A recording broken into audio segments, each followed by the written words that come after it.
后来乡亲啊，继续来看台北市的田埔发生着凶杀案，35岁查囝涉嫌来杀死73岁老母，这个妈妈哄用赖气来攻击，伫厝内底惨死。死者查囝讲，妈妈是出外拄着歹毒，转来的时阵就已经老血老滴，剩一口气咯。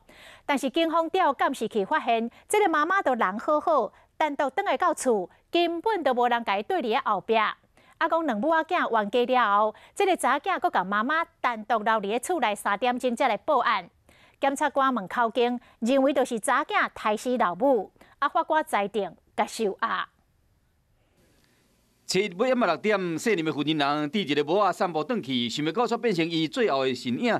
转去厝了后，伊甲因查某囝冤家。就听到乒乒乓乓，然后炸的东西声音，剧烈的一些争吵，然后东西摔打以后就没声音了。一直到暗时10点外，因查某囝才报警，救护车到现场替伊急救，送到病院了后犹原无效。只是这段时间，伊这个查某囝去倒位？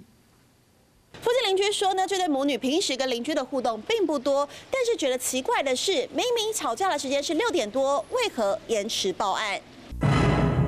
过两天检警到现场扣留相关的证物，上验了怀疑讲这个负责人是互共事的，嘛请死者查某囝去派出所做笔录，其中疑点真多。为金钱纠纷才让你下毒手吗？这个查某囝第一时间讲，因老母出去时拄着2个歹人夹拍，等下到厝了后就流血啊。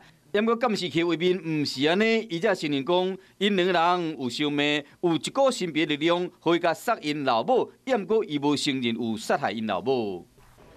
73岁姓林的老太太是伫天母做服装业的，身体真勇健，到底是安怎会甲35岁查某囝起口角？警方依照杀害直系血亲尊亲属的罪嫌，移送树林地检署进一步要调查案情。